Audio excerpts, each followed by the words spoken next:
I love olive oil cakes. I really love their velvety, silky texture. There's nothing like it. So moist, I can already tell. This rosemary blood orange olive oil cake is perfect. I'm actually gonna take another bite. In this chapter, I am going to teach you how to make the perfect rosemary orange olive oil cake. I'm going to teach you how to make our star herbaceous rosemary really shine by mincing it down, how to juice and zest our oranges, sifting through all of our dry ingredients and incorporating them into a beautiful olive oil emulsion.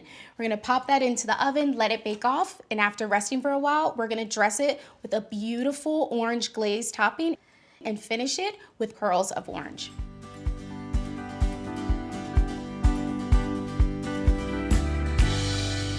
I have everything already pre-measured out in bowls and organized in the order in which I would like to incorporate them into the recipe. The only thing I have left to do is mince off my fresh rosemary and zest and juice off my oranges. I'm going to be using my microplane, which is just a handheld zester, and it makes for fine little curls of the rind. It is important to do this. You need to zest first. Do not cut. It's going to be hard to manipulate the orange and get all of the rind off if you've already broken its surface. So let's get started. So you can go like this, or this is my favorite method. And you can watch it kind of accumulate right in there. And then all you have to do when you're done is just take your finger. So you just go like that. And look at how beautiful that is. So the reason I love to incorporate zest is because most of the oils that exist within the citrus lie in the skin of the fruit. And so when you're zesting, you're gonna get like these beautiful wafts of citrus. It's probably my favorite thing about this. So I'm going to be zesting the entirety of 3 oranges, and then we're gonna reserve about half of our mixture for later for our beautiful glaze. And I am a full orange zester. I do not skimp. So I'm gonna put just a little bit into here, and we're gonna reserve that for later. And the rest will go in here, which we'll use now for our cake. So now that I've zested these oranges, I'm going to cut them open and get as much juice out as possible. I have a juicer here, just a hand juicer, and then I'm going to place this down and juice out as much as possible. So for this recipe, any oranges you have available will work beautifully and the taste will be magnificent. But I am using blood oranges because they are in season and they give such a lovely color. So we're gonna juice all of these oranges so that we have enough for both our batter and our icing glaze that's gonna go on once we're all done. I'm gonna grab a spoon so that I can try and get some of these seeds out. Now that we've removed all of our seeds, I'm going to put the majority into this bowl that we're going to use later for our glaze, because we only need a ½ cup to actually go into the cake. Next, we are going to mince off this really beautiful herbaceous rosemary. It smells so good. What you want to do is remove the sprigs off of the middle stem. So I just hold it right at the top, pull down, like so, and there you go. Then you can take off the remaining top sprigs where it's a little flimsier, a little softer. So one of the best things about using fresh herbs is they still have all of their oils. When they have been dried, the flavor can intensify in different ways, but there's nothing like having the presence of those fresh oils. It lends to the whole flavor. I'm gonna mince this down, get it really nice and fine. Go as slow or as fast as you want. They will fly, don't be afraid. Rosemary is very reedy. It requires a bit of a strong hand, but it's still absolutely one of my favorites to work with. And it doesn't need to be perfect, it just needs to be broken down so that you're not gonna get a huge hunk of rosemary, because that would be quite the surprise. So now I'm gonna put my rosemary into my bowl, so I can have everything prepped and ready.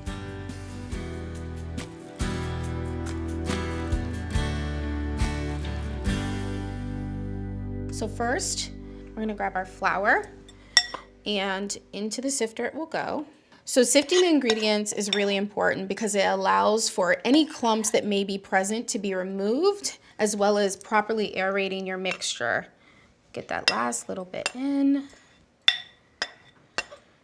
Here we go. And then in here we have our baking soda, baking powder, and salt. And that goes. And then now we sift. This is the fun part. And you just let that go. Look at that. It's so beautiful.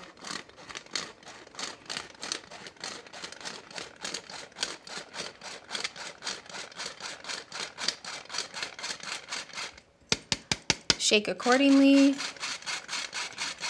Oh, pro tip, do not fill above this line. That is a warning. It will definitely fluff back at your face. It will not be fun.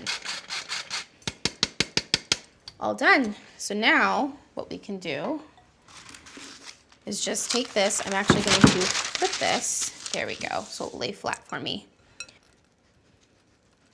So we're just going to pour this lengthwise along the parchment paper. I saw this years ago and it changed my life. I'm never going back. And then we'll just slide this over here for when we're ready. And before I get started on my wet mixture that's going to have our olive oil, our sugar, and our zest, I'm going to go preheat our oven and clean away some of these unnecessary bowls. So now I'm going to pour in our sugar.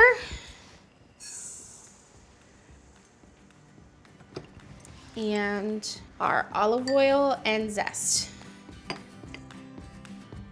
It smells so good. I'm going to pour in the entire cup.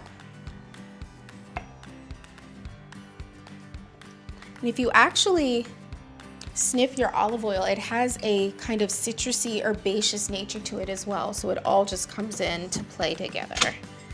So we're going to start on low so that we don't have unnecessary kick up. And then we are going to increase our speed to medium and just let it come together beautifully.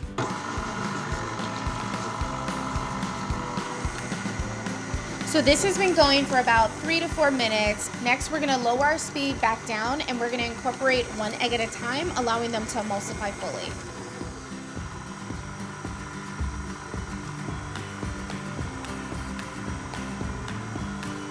Beautiful. Our last one goes in. Allow it to come together, and after it does, increase your speed back up to medium for about 30 seconds to 1 minute.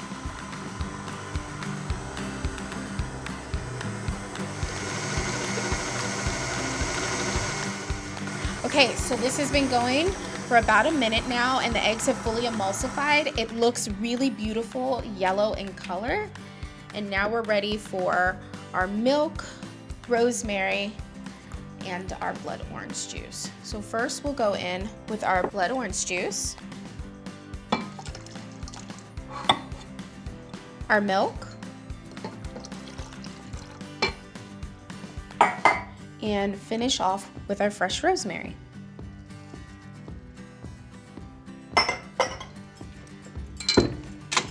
We're gonna let this go, and we want it to be smooth in texture. You will notice that there is still some separation from the oil. That's natural and to be expected, don't worry. So we'll keep this going on low for about a minute, just until everything kind of marries in together, and then we'll follow up with incorporating our dry ingredients. Now that our mixture is all together, incorporated, and it's looking pale in appearance, I am going to lower it back down, grab my dry ingredients, going to just kind of clamp my back, carefully lift it up, and while it's going, I'm going to put in a little at a time and just shake it, and it will come down. So if you're finding that you have any of your dry ingredients kind of collecting around the top, before you stop your mixer, you can just give it a tap and it will fall directly into the bottom. So now that everything is looking cohesive and smooth and even in texture, we're going to bring this to a stop. Unlock and lift it out. Your paddle attachment, I'm going to grab a rubber spatula, which is definitely a perfect tool to scrape down the sides and keep it clean. So I'm gonna pop off my paddle attachment and just drop that in the sink. We're gonna unlock and pop out our bowl. We're just gonna scrape the sides, making sure that everything got fully incorporated and married in the way we want it. That's what we want. We want this really smooth pour texture.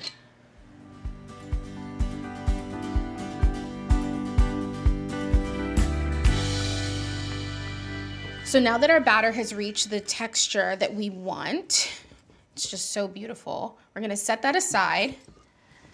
And we're gonna grab our 9-inch pan that has been pre-lined with a piece of parchment paper. And because this recipe has such a presence of oil, we actually don't need to butter and flour it. I promise you, trust this process. I got you. So we're just gonna let it pour in. But we're gonna make sure that we leave a little space on the top because this cake has the tendency to puff up quite beautifully, actually. Look at that. So now we're gonna just transfer it into our preheated oven at 350 degrees, and we're gonna let this go for 55 minutes to an hour. We're gonna insert it into the middle rack because it's the most even place for cooking.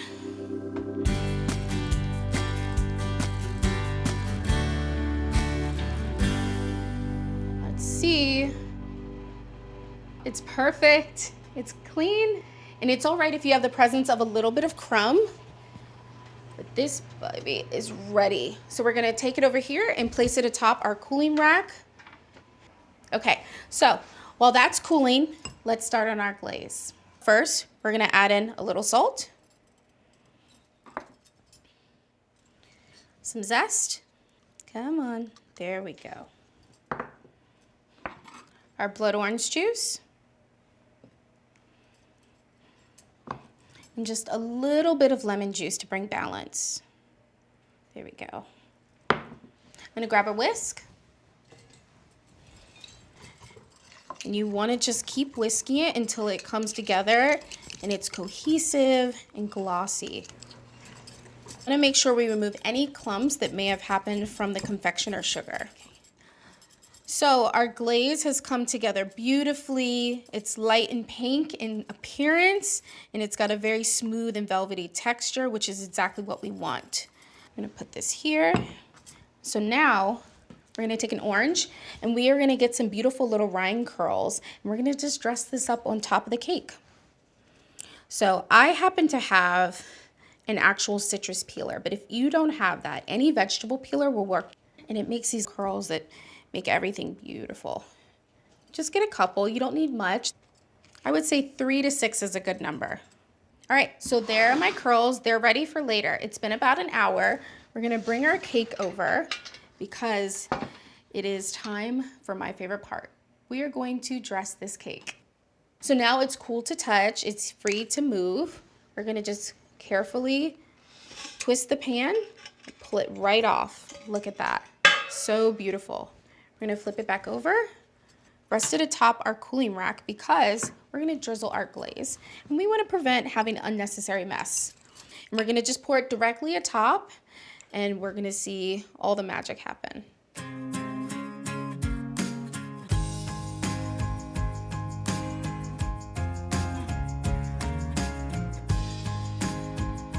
Look at that. Ooh, she's pretty. Gorgeous. So you can serve as is, or you can let it set for about 15 minutes. It's whatever you'd like, but I like to serve it when it's really luscious like this, and I dress it up with some curls. You just place them atop, haphazardly as such. It doesn't really matter. It's just eye candy. So this has been sitting for about 5 minutes, so I'm gonna get my cake stand and bring that in and transfer our cake over. So you're just gonna wanna very carefully lift your cake up and place it into the center. And look at that, so gorgeous. Look at that beautiful coloring. That beautiful fuchsia, I love it. We have to try it. Let's get a slice. Oh my gosh, so moist, I can already tell.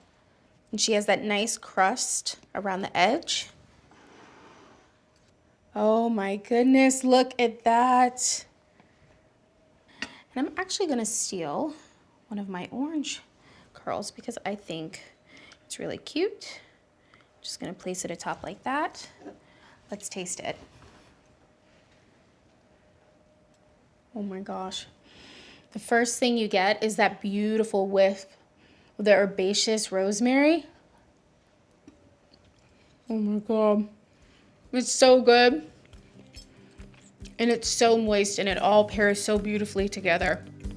I could not ask for a better outcome. I'm actually gonna take another bite. So in this chapter, we learned how to make the rosemary orange olive oil cake. We learned how to sift our dry ingredients together, zest and juice our oranges, incorporate those into our sugar and olive oil mixture, bake it off, let it set, and then make this beautiful blood orange glaze. And we topped it off with these beautiful little orange curls.